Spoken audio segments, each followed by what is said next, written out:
ওকে, তাহলে আজকে আমরা চ্যাপ্টার 11 আলোচনা করব। এরপরে আমরা চ্যাপ্টার 10 এবং চ্যাপ্টার 8, আর দুইটা ম্যাথ বাকি আছে, দুইটা সাবজেক্ট চ্যাপ্টার না। তাইলে আজকে চ্যাপ্টার 11 ফেয়ার ভ্যালু মেজারমেন্ট, এই চ্যাপ্টারটাও আগে যে দুইটা চ্যাপ্টার করাইছি আর্নিংস ম্যানেজমেন্ট এবং ভ্যালুয়েশন, ওই দুইটার মধ্যেই ইম্পর্টেন্ট। তার মানে এখান থেকেও বি পার্ট এবং সি পার্টে ম্যাথ আসবে। ঠিক আছে, এই তিনটা চ্যাপ্টার, আর্নিংস ম্যানেজমেন্ট চ্যাপ্টার 6, আর হলো ভ্যালুয়েশন চ্যাপ্টার 9, এবং ফেয়ার ভ্যালু মেজারমেন্ট চ্যাপ্টার 11, এই তিনটা চ্যাপ্টার খুব বেশি ইম্পর্টেন্ট। এখান থেকে বি পার্ট সি পার্টে উভয় কোশ্চেন হয়। তার মানে কি, তিনটা চ্যাপ্টার করলে আপনি 42 মার্ক, মিনিমাম 42 মার্কের অ্যান্সার করতে পারবেন। ঠিক আছে, 80-র মধ্যে 42 যদি এখানে তিনটা চ্যাপ্টার করে কমপ্লিট করতে পারেন, তাহলে অনেক আগায় যাবেন। ওকে, তাহলে ফেয়ার ভ্যালু মেজারমেন্টের কিছু ফর্মুলা রয়েছে। ভ্যালু অফ শেয়ার, একটা 0% গ্রোথ রেটের, যদি গ্রোথ রেট 0% হয় তাহলে D0 divided cost cost of price বা কস্ট অফ ইকুইটি বলতে পারে, হ্যাঁ, কে কেপি বা কেই লেখা যেতে পারে। আর যদি কনস্ট্যান্ট গ্রোথ রেট থাকে, কনস্ট্যান্ট গ্রোথ রেট মানে গ্রোথ রেট আছে, বারবার বাড়তেই থাকবে, ঠিক আছে, কনস্ট্যান্ট পাবে, তাইলে সেক্ষেত্রে ভ্যালু অফ শেয়ার বের করার সূত্র, ভ্যালু অফ শেয়ারকে আমরা মেনশন করব P0 দিয়ে, হ্যাঁ। ভ্যালু অফ শেয়ার বের করার সূত্র হলো D1 ডিভাইডেড KE মাইনাস জি। ওকে, D1 ডিভাইডেড KE মাইনাস জি। তাইলে জি। এখন D1 বের করার জন্য একটি সূত্র ইউজ করতে হয়। D1 বের করার জন্য D0 × 1 + G, ঠিক আছে। তবে যদি আহ এখানে যে ডিভিডেন্ডটা রয়েছে, এই ডিভিডেন্ডটা যদি পেইড হয় অ্যাট দি এন্ড অফ ইয়ার, যদি বলা হয় অ্যাট দি এন্ড অফ ইয়ার, তাহলে সেটা সরাসরি D1 হয়ে যাবে। ঠিক আছে, যদি বলে যে অ্যাট দি এন্ড অফ ইয়ার, তাহলে সরাসরি D1 হয়ে যাবে সেটা। তাইলে ওখানে আর এই যে D0 হবে না। আর সরাসরি ডিভিডেন্ড যেগুলো থাকে সেগুলোকে আহ, প্রথম বছরেরটাকে D0, দ্বিতীয় বছরটাকে D1 এরকম বলা হয়, হ্যাঁ। এরপরে market value of the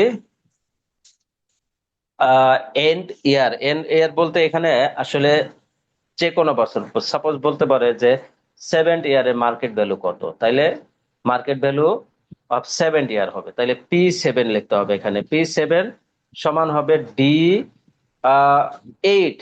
N+1 মানে কি, মানে হলো এখানে যদি N এর মান 7 হয়, তাহলে এখানে ডির মান ডির সাথে তার এক বেশি হবে, এই জন্য N+1 মানে 8 হবে, D8 ডিভাইডেড KE মাইনাস জি, হ্যাঁ। এরপরে ইন্ট্রিনজিক ভ্যালু অফ শেয়ার বের করার আরেকটি সূত্র রয়েছে, D1 + P1 ডিভাইডেড 1 প্লাস আর। ওকে, এরপরে ভ্যালু অফ ডিভিডেন্ড বের করার সূত্রটা এরকম। যদি ভ্যালু অফ ডিভিডেন্ড, এই যে ভ্যালু অফ ডিভিডেন্ডটা এইটা, হ্যাঁ, এইটা, এই সূত্রটা। ওকে, তারপরে ইপিএস বের করার সূত্র রয়েছে D1 divided 1 minus B. B হলো রিটেনশন রেট, বি হলো রিটেনশন রেট। আর রিটেনশন রেট কিভাবে বের করতে হয়, রিটেনশন রেট বের করতে হয় 1 minus dividend pay out ratio, 1 minus dividend pay out ratio দিয়ে, ঠিক আছে। এরপরে প্রেজেন্ট ভ্যালু অফ ডিভিডেন্ড বের করার একটি সূত্র রয়েছে, যতগুলা ডিভিডেন্ড থাকবে তত পর্যন্ত যাব, D1 + 1 + R⁴ 1 plus D2 divided 1 + R⁴ 2 plus D3 divided 1 + R⁴ এভাবে যত যে কয়েক পর্যন্ত থাকবে সেটা যেতে থাকবে। Present value of the share, present value of the share বের করার সূত্র হলো পি এন, বলতে এখানে পির সাথে যে কোনো একটা সংখ্যা থাকতে পারে, 7 থাকতে পারে, 4 থাকতে পারে, 5 থাকতে পারে। তাহলে যদি 7 থাকে তাহলে P7 ডিভাইডেড 1 + R⁴ হবে, হ্যাঁ। এই যে দেখেন, according to Walter model, Walter মডেলের অনুযায়ী যদি আপনি শেয়ার ভ্যালু বের করেন, ঠিক আছে, তাহলে P0 সমান হবে D+E - D × R/K whole divided কে, ঠিক আছে।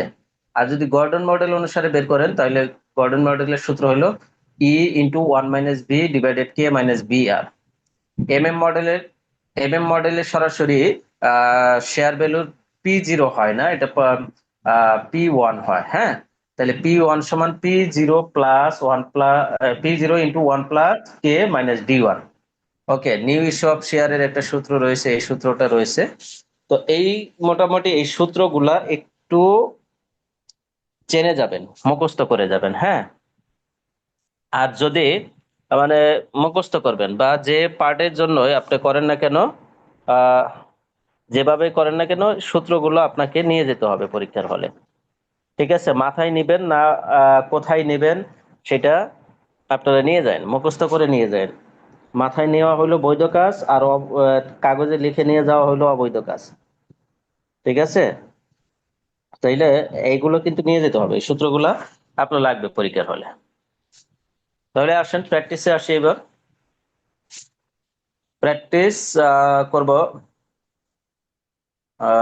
দেখেন কি বলা আছে। জনতা কোম্পানি এক্সপেক্টেড ডিভিডেন্ড নাও ইস টাকা 3.48। তাইলে এখন এক্সপেক্ট করছে ডিভিডেন্ড পার শেয়ার। ঠিক আছে, এটা হলো ডিভিডেন্ড। তাইলে ডির মান। Okay, it's dividends are expected to grow at 0%। তাহলে কি গ্রোথ রেট কত? 0%। Okay, and then a rate of 8% per annum forever. এবং তারপরে 8% করে গ্রোথ রেট হবে, সেটা আজীবন থাকবে। The capitalization rate is 12%। Capitalization rate হলো 12%, যেটা হলো কে এর মান ধরতে হয়। হ্যাঁ, what is the price of share today? তাহলে ভ্যালু অফ শেয়ার বের করতে বলছে। তাহলে 0% গ্রোথ রেট একটা। হ্যাঁ, তাহলে এটার জন্য তাহলে 0% গ্রোথ রেটে ভ্যালু অফ শেয়ার বের করবো কিভাবে দেখেন। তাহলে 0% গ্রোথ রেটে এই যে এই সূত্রটা, এই সূত্র P0 সমান D0 ডিভাইডেড কেপি। তাইলে D0 কত? এখানে যে ডিভিডেন্ড পেইড করছে যেটা, সেটা 3.48। আর কেপি হলো ক্যাপিটালাইজেশন রেট, যেটা হলো 12% আছে, 12%কে পয়েন্ট উঠাই দিলে 0.15 হয়, সরি 0.12 হয়। তাহলে এটা ভাগ করলে 29 টাকা আসে। তাহলে ভ্যালু অফ শেয়ার হলো 29 টাকা। ওকে, পরেরটা বলছে কনস্ট্যান্ট গ্রোথ রেট। তাহলে কনস্ট্যান্ট গ্রোথ রেটের জন্য এই সূত্রটা হবে। ঠিক আছে, কনস্ট্যান্ট গ্রোথ রেটের জন্য এই সূত্রটা হবে। 8% গ্রোথ রেট বলছে, এখানে দুইটা রেট বলছিল। হ্যাঁ, তাহলে 8% গ্রোথ রেটের জন্য কনস্ট্যান্ট গ্রোথ রেটের এই সূত্র হবে D1 ডিভাইডেড কেই মাইনাস জি। এখানে D1 হলো বের করার জন্য D0 ইন্টু 1 প্লাস জি হবে। তাহলে D0 কত? ওই যে 3.48 ওইটা। আর জির মান হলো 8% বৃদ্ধি পাইছে, এই যে কত? 8%। ওকে, 8% বৃদ্ধি পাইছে এটা।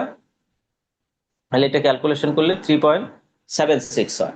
আর কস্ট অফ ইকুইটির মান হলো 12%, আর জি মান হলো 8%। ঠিক আছে, এগুলো ক্যালকুলেশন করে বসাই দিলে কত হবে? 94 টাকা। ওকে, এইটা গেল।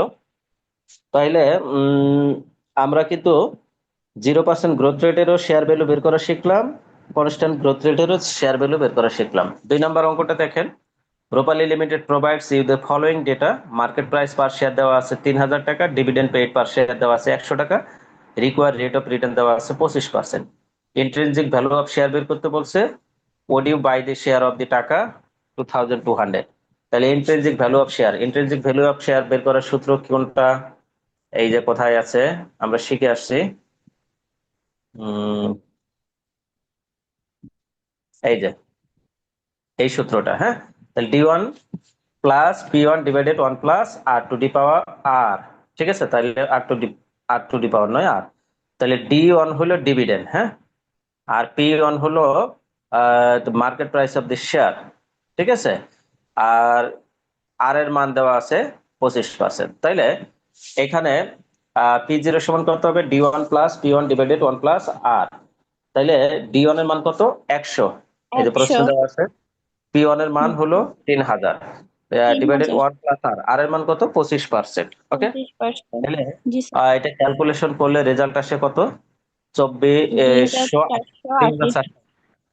তাইলে 2 নম্বর রিকোয়ারমেন্ট কি বলছিল, যে এটা 2200 টাকায় কি কেনা যাবে কিনা, তুমি কি কিনবা কিনা সেটা বলেছে। তাহলে 2480 টাকার জিনিস যদি আমি 2200 টাকায় পাই, তাহলে কি আমার জন্য লাভ হবে না লস হবে? লাভ হবে হবে। স্যার, লাভ হবে। না যাবে, তাই না? এখানে ক্যাপিটাল গেইন আছে। 2480 জি। টাকা জিনিস 2200 টাকা কিনতে, মানে 280 টাকা ক্যাপিটাল গেইন আছে, তাহলে কমেন্ট করতে হবে it's wise to buy the share because it has capital gain of. ঠিক আছে, ক্যাপিটাল গেইন অফ হবে। হ্যাঁ, ওকে। 3 নম্বর অঙ্কটা দেখেন। এখানে ওয়াল্টার মডেলের অনুযায়ী শেয়ার ভ্যালুয়েশন করতে হবে। তো কি দেওয়া আছে এখানে? ক্যাপিটালাইজেশন রেট দেওয়া আছে 10%, আর্নিং পার শেয়ার দেওয়া আছে 10 টাকা, রেট অফ রিটার্ন দেওয়া আছে 15%, ডিভিডেন্ড পে আউট রেশিও দেওয়া আছে 40%। তাইলে কি মডেল? Walter model. ওয়াল্টার মডেলে আমরা সূত্র জানি D plus E minus D into আর ডিভাইডেড কে হোল ডিভাইডেড কে। এখানে ডি হলো এই যে ডিভিডেন্ড পে আউট রেশিও, যেটা সেটা। তাইলে আর্নিং পার শেয়ার কত আছে? 10 টাকা। এই 10 টাকার 40% ডিভিডেন্ড দিয়ে দিতে হবে। তাহলে ডির মান কত হবে? 10-এর 40%, 4 টাকা। ওকে। আর হলো রেট অফ রিটার্ন। আর কি? রেট অফ রিটার্ন কত আছে? 15%। আর কে হলো কি কে হলো ক্যাপিটালাইজেশন রেট 10%। ঠিক আছে। ই হলো আর্নিংস।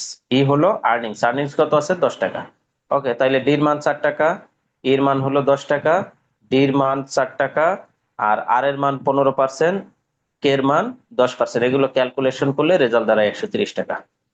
বুঝতে পারছেন? জি স্যার, বোঝা গেছে। জি স্যার, ওকে, বুঝতে পারছি। ঠিক আছে। তারপরে গর্ডন মডেল দেখি। গর্ডন মডেলের সূত্র তো আমরা জানি। ই গর্ডন মডেল কি? ই ইন্টু 1 - বি ডিভাইডেড কে মাইনাস বি আর, এটা গর্ডন মডেলের সূত্র। তাহলে ই হলো আর্নিংস, আর 1 - বি, বি হলো রিটেনশন রেট। ঠিক আছে, রিটেনশন রেট প্রশ্নে দেওয়া থাকতে পারে, না থাকলে আমরা বের করে নেব। আর কে হলো ক্যাপিটালাইজেশন রেট, বি হলো রিটেনশন রেট, আর হলো আহ কি, আর এর মান কি? কোনটা হবে? Rate of return. ঠিক আছে। তাইলে এখানে দেওয়া আছে আর্নিং দেওয়া আছে 20 টাকা, তাহলে এর মান 20 টাকা।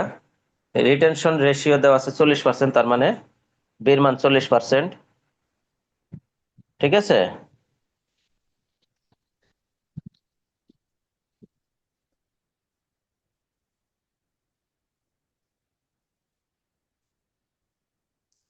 আচ্ছা, বির মান 40% দেওয়া আছে, আর এর মান দেওয়া আছে 12%, কস্ট অফ ক্যাপিটাল দেওয়া আছে 10%। তাহলে এগুলো মান বসাই দেব।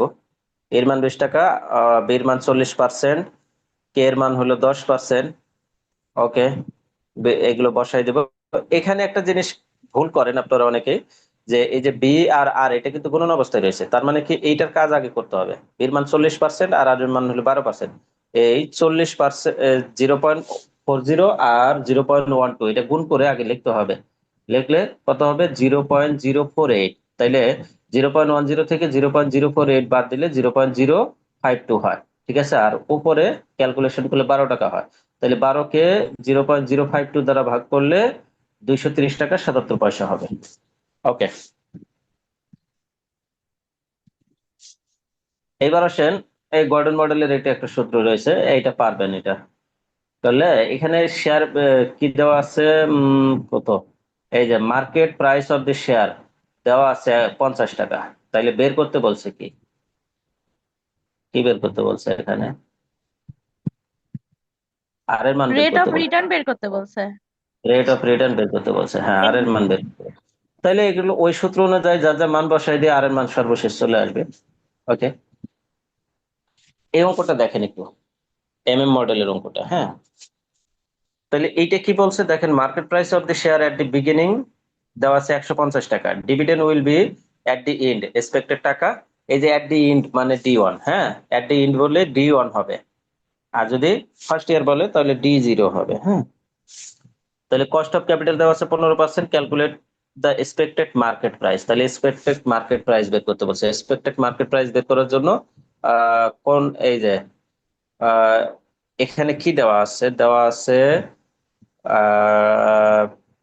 P0-র মান দেওয়া আছে। হ্যাঁ, বিগিনিং বললে P0 আর ইন্ড বললে 1 হবে। হ্যাঁ, ডিভিডেন্ড এট দি ইন্ড বলেছে। ঠিক আছে, ইয়ার ইন্ড বলছে। তাহলে P0 এর মান দেওয়া আছে, তার মানে কি এখানে আমাদের P1 এর মান বের করতে হবে, value of the share expected market price. তাহলে P1 সমান হবে P0 ইন্টু 1 প্লাস কে মাইনাস D1। তাহলে P0 কত? 150 টাকা। 1 প্লাস কে, কে এর মান হলো কত? Capitalisation rate 15, 15%। আর D1 এর মান কত? D1 এর মান হলো 12%, 12। 12। তাহলে এটা ক্যালকুলেশন করলে 160 টাকা 50 পয়সা। ঠিক আছে, তারপরে অঙ্কটা, এটাও একই অঙ্ক, মডেলের মতোই অঙ্ক। তো এখানে দেখেন আমাদের কি দেওয়া আছে,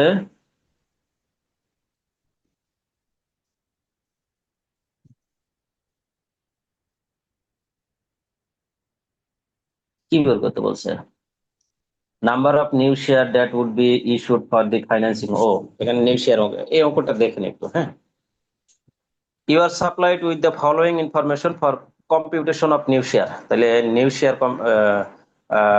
কম্পিউট করতে হবে। হ্যাঁ, তাহলে কি আছে, আর্নিংস ফর দি ইয়ার দেওয়া আছে 3 লাখ টাকা, নিউ ইনভেস্টমেন্ট অপরচুনিটি দেওয়া আছে 2,50,000 টাকা, কস্ট অফ ইকুইটি শেয়ার দেওয়া আছে 12%, ডিভিডেন্ড পে আউট রেশিও দেওয়া আছে 50%, নাম্বার অফ ওল্ড শেয়ার দেওয়া আছে 10,000, ফেস ভ্যালু অফ শেয়ার দি শেয়ারে দেওয়া আছে 100 টাকা।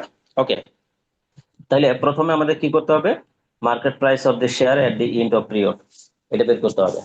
তাহলে P1 বের করতে হবে, P1 সমান P0 ইন্টু 1 প্লাস কে মাইনাস D1। তাহলে P0 কত, এখানে শেয়ার ভ্যালু যেটা সেটা 100। ওকে, 1 প্লাস কে, কে এর মান হলো এই যে কস্ট অফ ইকুইটি শেয়ার যেটা 12%। আর D1 এর মান হলো কত, D1 কত, D1 আছে প্রশ্নে?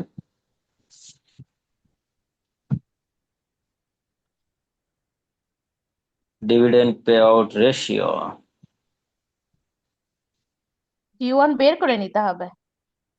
বের করে নিব, তাই না?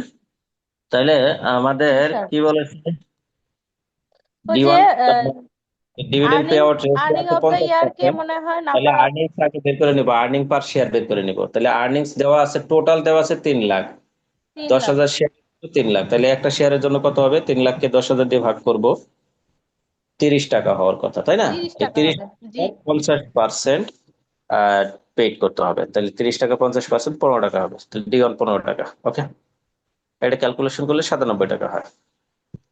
তাহলে number of new share that should be issued, তাহলে নিউ শেয়ার ইস্যু করার সূত্র এই যে এটা, number of new share issue করার সূত্র ত্রিভুজ এন সমান investment minus earnings plus number of share গুণন ডিভিডেন্ড ডিভাইডেড P1।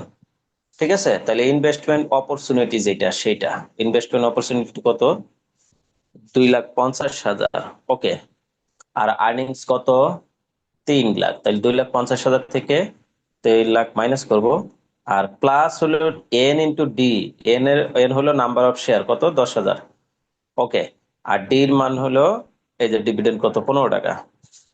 তাইলে 10,000কে 15 দিয়ে গুণ করলে 1,50,000। তাইলে এটা উপরে যোগ বিয়োগ করলে 1 লাখ আসে, আর নিচে P1 এর মান হলো 97। তাইলে এই 97 দিয়ে ভাগ করলে 10,031 শেয়ার আসে। হ্যাঁ, number of new share issue এটা আসে। তো এই ছিল আমাদের প্রত্যেকটা ফর্মুলা, যতগুলো ফর্মুলা দেখালাম শুরুতে, প্রত্যেকটা ফর্মুলার একটা করে উদাহরণ। ঠিক আছে, এইবার আসেন থেকে প্রিভিয়াস ইয়ার কোশ্চেন গুলা কি বলে, প্রিভিয়াস ইয়ার কোশ্চেন দেখবেন, আর পারলে আমাকে বলবেন যে এটা পারি, আর জানাবেন না। হ্যাঁ, তাইলে উপস্থিতি এত কম কেন, সবাই কি ইয়া পালন করতে গেছে নাকি, স্বাধীনতা দিবস?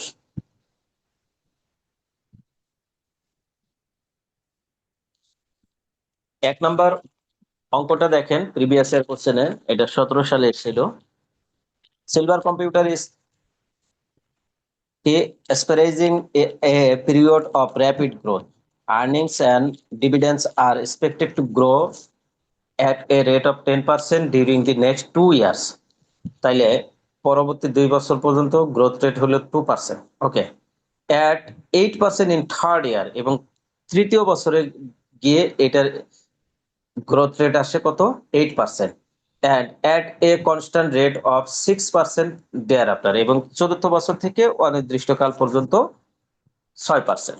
সিলভার লাস্ট ডিভিডেন্ড ওয়াজ 10 টাকা 10 পার শেয়ার, তাহলে ডি জিরোর মান 10 টাকা, হ্যাঁ dividend. and the required rate of return on the stock is 12%, তাইলে required rate of return দেওয়া আছে 12%, তার মানে কস্ট অফ ইকুইটি 12% কে এর মান। ওকে, ক্যালকুলেট করতে বলছে ভ্যালু অফ স্টক, আর ভ্যালু অফ শেয়ার একই জিনিস, ক্যালকুলেট P1 and P2। ওকে, তাহলে এখানে শেয়ার ভ্যালু করতে বলছে। শেয়ার ভ্যালুতে দেখেন এখানে গ্রোথ রেট দেওয়া আছে, তার মানে গ্রোথ রেটের সূত্র ইউজ করতে হবে আমাদের এখানে। খেয়াল করে দেখেন, প্রথম 10% গ্রোথ রেট প্রথম 2 বছরের জন্য, তৃতীয় বছরে এসে গ্রোথ রেট হলো 8%, চতুর্থ বছর থেকে অনির্দিষ্ট সময় পর্যন্ত কত 6%। তার মানে এই যে 6%। অনির্দিষ্ট সময় কখন হলো, চতুর্থ বছর থেকে, তাই না? অনির্দিষ্ট সময় কিন্তু চতুর্থ বছর থেকে শুরু হলো। তাহলে এই ক্ষেত্রে আমাদের যখন অঙ্ক করব তখন আমাদের অনির্দিষ্ট সময় যেটা শুরু হবে সেইটা পর্যন্ত আমাদেরকে ডির মান বের করতে হবে। তো শুরু হয়েছে কখন থেকে? চতুর্থ বছর থেকে, তাহলে D4 পর্যন্ত আমার বের করতে হবে। হ্যাঁ, যদি শুরু হতো পঞ্চম বছর থেকে তাহলে D5 পর্যন্ত করতাম, যদি শুরু হতো থার্ড ইয়ার থেকে তাহলে D3 পর্যন্ত করতাম। হ্যাঁ, এটা কিন্তু খেয়াল করতে হবে। তাহলে এইটা জাস্ট কনসেপ্ট। এখন দেখেন D1, D2, D3, D4 কিভাবে বের করি। তাহলে D1 বের করার সূত্র হলো D0 × 1 + G। তাহলে D0 কত? 10, 1 + G, প্রথম 2 বছরের গ্রোথ রেট 10%, তাহলে জি এর মান হলো গ্রোথ রেট, তাহলে 10, তাহলে এটা ক্যালকুলেশন করলে 11 টাকা। D2 এর মান হলো D1 + 1 + G, D1 × 1 + G, তাহলে D1 কত বের হলো? 11 টাকা। আর 1 + G, যে এই দ্বিতীয় বছরের গ্রোথ রেটও কত? 10%, তাই না? তাহলে 10 দিয়ে করলে এটা 12 টাকা 10 পয়সা আসে। D3 মান বের করবো D2 × 1 + G, থার্ড ইয়ারের গ্রোথ রেট কত? 8%, তাহলে জির মান 8% হবে। করে এটা ক্যালকুলেশন করলে কত হবে? 13 টাকা 7 পয়সা। এরপরে D4 বের করবো। D4 বের করার সূত্র হলো D3 × 1 + G, তাহলে D3 কত আসলো? 13 টাকা 7 পয়সা। আর জির মান চতুর্থ বছরে কি কত হইলো? 6%। ওকে, তাহলে এখানে 6% বসাবো, বসায় 13 টাকা 85 পয়সা হলো। ওকে, এবার গেল। এখন আমরা এই যে এখানে যত পর্যন্ত বের করব, এখানে কোন পর্যন্ত বের করব সেটা আমরা কোথায় বুঝবো রূপা? এখানে আমরা D4 পর্যন্তই যে বের করলাম, আমি D5 কেন বের করলাম না, বা D4 পর্যন্ত থেমে গেলাম কেন? কারণ এখানে P3 চাইছে, P3 মানে D4 এ ডিভিডেন্ডের আগের পর্যন্ত D3 পর্যন্তই লাগবে, সেজন্য আর 5 করলাম না। P3 চাইছে কোথায়?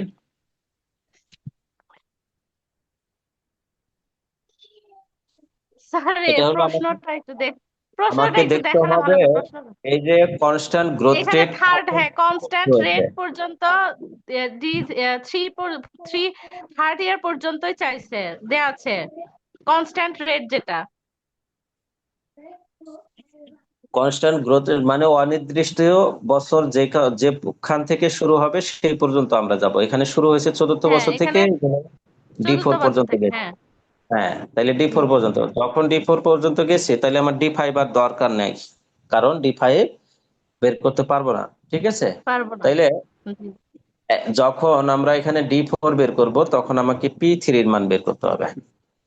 যখন এখানে আমরা D5 বের করব তখন আমার P4 এর মান বের করতে হবে। যখন আমরা এখানে D6 বের করব তখন P5 বের করব এখানে। P5 তার লাগবে। মানে D জি যত স্যার, পর্যন্ত যাব P তার চেয়ে 1 কম নিব। এক হ্যাঁ, তাহলে কম থাকবে। P3 সমান D4 ডিভাইডেড KE - G। এখানে P যদি 3 হয় এখানে D4 হবে, এখানে P5 হলে এখানে D6 হবে, এখানে P7 হলে এখানে D8 হবে।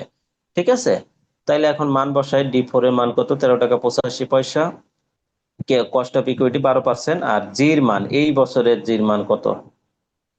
6%, তাহলে 6 দিয়ে ভাগ করলে 230 টাকা 87 পয়সা হয়। প্রেজেন্ট ভ্যালু অফ P3, তাহলে এই P3 প্রেজেন্ট ভ্যালু বের করব। তাহলে P3 divided 1 plus R to the power কত হবে? 3 হবে। ঠিক আছে, তাহলে P3 কত? 230 টাকা 87 পয়সা। আর 1 + আর এর মান কত 12%, একটি 3 করলে 164 টাকা 33 পয়সা। ওকে, এরপরে হলো প্রেজেন্ট ভ্যালু অফ ডিভিডেন্ড বের করব। কি করব? Present value of dividend. Present value of dividend কোন পর্যন্ত বের করব? যেইটা আমাদের ওই যে থেমে গেলাম কোথা থেকে, D4 এ থেমে গেলাম, তাইলে D3 পর্যন্ত বের করব।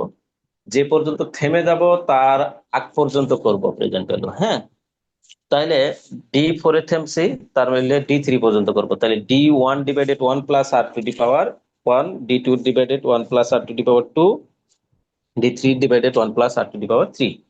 D1 এর মান কত? 11। আর এর মান তো 12%, তাহলে এটা ক্যালকুলেশন করব। D2 এর মান হলো কত? 12 টাকা 10 পয়সা। এটা করব, এখানে 12 টাকা 10 পয়সা বসাবো। D3 মান 13 টাকা 7 পয়সা, তাহলে এখানে বসাবো, বসে এগুলো ক্যালকুলেশন করব, টোটাল 28 টাকা 77 পয়সা আসবে। ওকে, এবার আমাদের কি বলছে? প্রেজেন্ট ভ্যালু অফ শেয়ার বের করতে হবে। তাহলে এই যে প্রেজেন্ট ভ্যালু অফ পি আর প্রেজেন্ট ভ্যালু অফ ডিভিডেন্ড, এই দুইটা যোগ করলে প্রেজেন্ট ভ্যালু অফ শেয়ার বের হবে। Now price of the share today, P0 সমান হবে present value of dividend plus present value of P3। তাহলে প্রেজেন্ট ভ্যালু অফ ডিভিডেন্ড কত হলো? 28 টাকা 77 পয়সা, আর P3 হলো 164 টাকা 33 পয়সা। তাহলে টোটাল কত হবে? 193 টাকা 10 পয়সা। ওকে, 2 নম্বর রিকোয়ারমেন্ট কি বলেছে স্যার? বলেছে যে P1 আর P2 এর মান বের করো। এখানে P3 মান বের করছেন। হুম, জি স্যার। এই P3 মান যদি বের করতে পারেন তাহলে P1 P2 এর মানও বের করতে পারবেন। P1 যদি বের জি করতে যান স্যার। তাহলে D কত হবে? D2 হবে না D1 হবে ডি বলেন তো? ডি P1 টু বের করতে হবে। হবে, হ্যাঁ। তাহলে D2, তাহলে এটার জির মান কিন্তু এই যে দ্বিতীয় বছরের জির মান কত ছিল? 10 বছর, রেটের 10%, তাহলে 10 দিয়ে করবে। এরপর P3 ক্ষেত্রে এখানে D3 হবে। হ্যাঁ, D3 তে জির মান কত ছিল? 8%, 8% দিয়ে করবো, করে এটা ক্যালকুলেশন করে দেবো। তো এই ছিল কাহিনী। 17 সালে অঙ্কটা খুব সহজ। দেখেন 16 সালে একটা অঙ্ক আসছে, বি পার্টের অঙ্ক এটা। Meena corporation has the following information. EPS দেওয়া আছে 2 টাকা 50 পয়সা, বি দেওয়া আছে 40%, কস্ট অফ ইকুইটি দেওয়া আছে 10%, রিটার্ন দেওয়া আছে 20%। Calculate the price of share. তাইলে ইপিএস, বি, আর এই যে যখন এগুলো দেওয়া থাকবে তখন কোন মডেলের সূত্র করবো আমরা? গর্ডনের সূত্রটা করে ফেলবো, তাই না? তাহলে P0 সমান ই ইন্টু 1 - বি ডিভাইডেড কে মাইনাস বি আর। তাহলে ই কত? আর্নিংস, যেটা 2 টাকা 50 পয়সা। 1 - বি, বির মান কত? 0.40। ঠিক আছে, আর কে এর মান কত? 10%, 0.10। আর এর মান হলো 0.20। এগুলো ক্যালকুলেশন করলে রেজাল্ট এসে কত? 75 টাকা। শেষ। 16 সালে অঙ্ক শেষ। 15 সালে অঙ্কটা দেখেন, এটা পারবেন কিনা একটু জানান তো আমাকে। ইয়ানা একটু দেখেন তো এটা পারবেন কিনা, 3 নম্বর অঙ্কটা।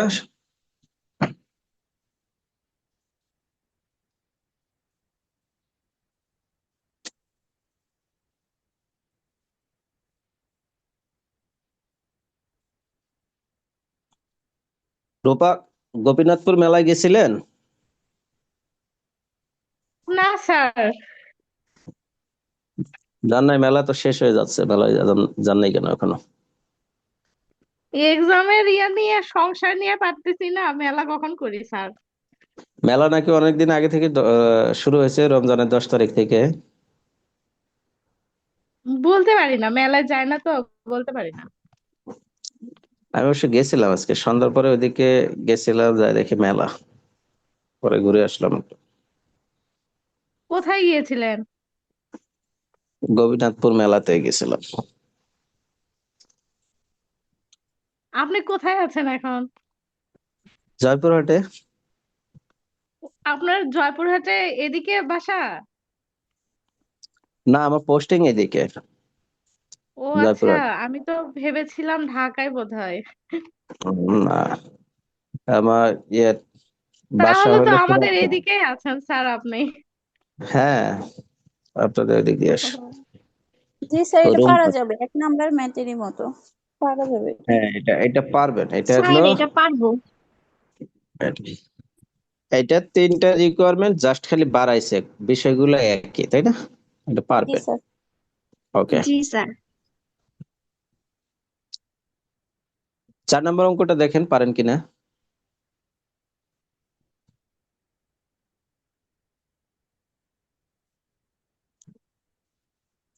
চার নাম্বারও পারবেন। জি স্যার, সহজ আছে, পারা হুম, যাবে। পারবেন। 5 নাম্বারটাও পারবেন।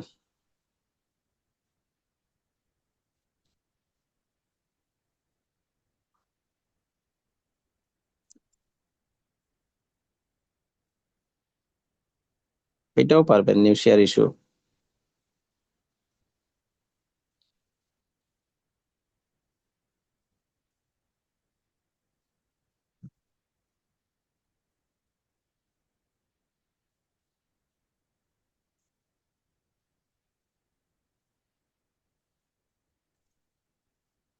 এখানে একটা জিনিস দেখেন যে 2 টাকা 50 পয়সা ডিভিডেন্ড দিছে প্রথম 2 বছরে, তৃতীয় বছরে দিছে 3 টাকা, না তারপরে 3 ইয়ার্স, নেক্সট 3 ইয়ার্স মানে D4 D3 D4 D5 পর্যন্ত 3 টাকা, এবং 50 ইয়ার থেকে দিছে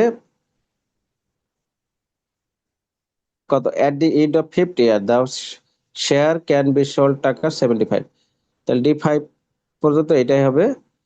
তাইলে 50 ইয়ারের শেয়ারের প্রাইস দেওয়া আছে, তাইলে ইয়া দেওয়া আছে, ভ্যালু অফ P5 দেওয়া আছে। হ্যাঁ, এখানে রিকোয়ার রেট অফ রিটার্নও দেওয়া আছে, এটা দেওয়া আছে। তাইলে এখন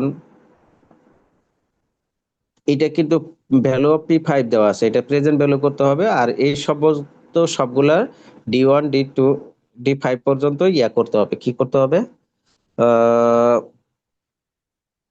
প্রেজেন্ট ভ্যালু করতে হবে, করে দুইটা যোগ করলে ইয়া হয়ে যাবে, কি বলে, ভ্যালু অফ দি শেয়ার বের হয়ে যাবে, প্রেজেন্ট ভ্যালু অফ শেয়ার বের হবে। ঠিক আছে, এখানে D1 D দরকার নাই, এই প্রশ্নটাকে এখানে জাস্ট বলেই দিছে যে প্রথম 2 বছরে 2.5 টাকা, পরে 3 বছরে 3 টাকা, এবং হ্যাঁ এই 5 বছর পর্যন্তই আছে টোটাল। তো এখানে আর সূত্র প্রয়োগ করার দরকার নাই, এবং কি পঞ্চম বছরে গিয়ে শেয়ারের দাম কত হবে সেটাও বলে দিছে, তার মানে ভ্যালু অফ P5 ও বলে দিছে। তাইলে প্রেজেন্ট ভ্যালু করতে হবে সবগুলার, প্রেজেন্ট ভ্যালু অফ ডিভিডেন্ড আর প্রেজেন্ট ভ্যালু অফ P5 করে দুইটা যোগ করে দিলে প্রেজেন্ট ভ্যালু অফ শেয়ার বের হয়ে যাবে। 8 নম্বর অঙ্কটা সহজ অঙ্ক, পারবেন। তবে এখানে যে অঙ্কটা একটু আপনাদেরকে দেখাইতে হবে, এই অঙ্কটা, এটা দেখানো কিছু নাই, জাস্ট এখানে একটু কথা আছে, কিছু কথাটা আমি বলে দিচ্ছি। কথাটা হলো, দেখেন বলা আছে, এই প্রশ্নটা একটু পড়ে দেন। An engineering company has a cost of equity capital of 15%. ঠিক আছে, কস্ট অফ ইকুইটি ক্যাপিটাল মানে কিসের মান, এটা কের মান, তাই না? The current market value of the firm's টাকা 30 লাখ এট টাকা 330 পার শেয়ার। তাইলে আমি যদি বলি নাম্বার অফ শেয়ার কত হবে,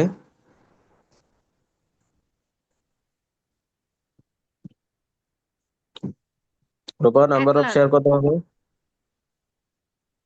1 লাখ হবে স্যার। 1 লাখ হবে। 30,000-কে 30 দিয়ে ভাগ করলে নাম্বার অফ শেয়ার বের হবে 1 লাখ। 1 লাখ, আচ্ছা, ঠিক আছে। হ্যাঁ, show that under assumption the payment of dividend does not affect the value of firm. যদি ডিভিডেন্ড পে করে তাহলেও যে ভ্যালু হবে, আর যদি পে না করে তাহলেও সেই ভ্যালু হবে, এইটা দেখাইতে হবে। এটাই হলো আপনার requirement. Assume value of new investment দেওয়া আছে 9 লাখ, আর্নিংস দেওয়া আছে 5 লাখ, টোটাল ডিভিডেন্ড দেওয়া আছে 3 লাখ। ওকে, তাইলে এখানে আমাদের এই বিষয়গুলো রয়েছে, নাম্বার অফ কারেন্ট শেয়ার বের করার, ডিভিডেন্ড, ডিভিডেন্ড কত দেওয়া আছে, এই যে টোটাল ডিভিডেন্ড দেওয়া আছে 3 লাখ, তাইলে 1 লাখ শেয়ার হলো, নাম্বার অফ শেয়ার কত বের হলো, 1 লাখ। তাহলে 1 লাখ 3 লাখকে 1 লাখ দিয়ে ভাগ করলে 3 টাকা হবে ডির মান। ঠিক আছে, D1 এর মান। জীবন এর মান। তাহলে জি। Value of the firm when dividend is paid, যখন ডিভিডেন্ড পেইড করবেন তখন ভ্যালু অফ দি ফার্ম কত হবে। তাইলে ডিভিডেন্ড পেইড করলে ডির মান এখানে বসাইতে হবে 3 টাকা। ঠিক আছে, বসালে এটা 31 টাকা 50 পয়সা হবে। তাহলে এটা নিউ শেয়ার হবে এত। ওকে, ভ্যালু অফ দি ফার্ম বের হবে। ভ্যালু অফ দি ফার্ম বের করার সূত্র হলো N plus new share into P1 minus new investment plus E. N কত? এন হলো নাম্বার অফ শেয়ার। কত আগে কত আছে? 1 লাখ নতুনটা, পুরাতনটা। আর নতুন কত? 2222 টাকা 22 পয়সা। 2222। হ্যাঁ 22। তারপরে নিউ ইনভেস্টমেন্ট আছে 9 লাখ, আর্নিংস আছে 5 লাখ। এটা ক্যালকুলেশন করলে এটা রেজাল্ট দাঁড়ায় 30 লাখ। তাহলে value of the share farm 30 লাখই হলো। ঠিক আছে। এরপরে যদি ডিভিডেন্ড না পেড করেন তাহলে D1 এর মান 0 হবে এখানে শুধু। তাহলে এটার মান কত আসলো? 34 টাকা 50 পয়সা। নিউ শেয়ার আসবে, এটা ক্যালকুলেশন করলে এখানে এন ইন্টু ডি, তাহলে ডির মান তো 0, তাহলে এন এর সাথে ডি যদি 0 গুণন করেন তাহলে 0ই হবে। ঠিক আছে, এখানে 0ই আসবে। ঠিক আছে, তাহলে 11 টাকা 11,594.2। তাহলে ভ্যালু অফ দি ফার্ম এটা করে ফেলবেন। এটা করলেও এটাতেও রেজাল্ট আসবে কত? 30 লাখ। তার মানে ডিভিডেন্ড পে করলেও 30 লাখ, ডিভিডেন্ড পে না না করলেও করলেও 30 লাখ। 30 লাখ। ঠিক মানে আছে, কোনো তাহলে ইফেক্ট কমেন্ট লিখে পড়তেছে দেবেন না। there is no effect either dividend paid or not proof। তো এই হুম, অঙ্কটা আসার সম্ভাবনা আছে এবার, বুঝতে পারছেন? এই অঙ্কটা আসার সম্ভাবনা আছে এবার। দেখেন, যদিও এটা প্রিভিয়াস ইয়ারে আসে নাই কখনো, কিন্তু এবার সম্ভাবনা আছে এই অঙ্কটা। ওকে স্যার, ঠিক আছে, দেখবো। তাহলে এই চ্যাপ্টারটা মোটামুটি সহজই ছিল। চ্যাপ্টারটা আজকে সবাই কমপ্লিট করে ঘুমাবেন। ঠিক আছে, এবং কি সবাই আপডেট দিবেন যে চ্যাপ্টার কমপ্লিট, ওকে এখন স্যার। ঘুমাইলাম। আচ্ছা ঠিক স্যার। আছে স্যার। ঠিক আছে, ওকে স্যার। ওকে, ঠিক আছে, আল্লাহ হাফেজ। আসসালামু আলাইকুম। ওকে স্যার, আসসালামু আলাইকুম। স্যার, আসসালামু আলাইকুম। ওয়ালাইকুম আসসালাম।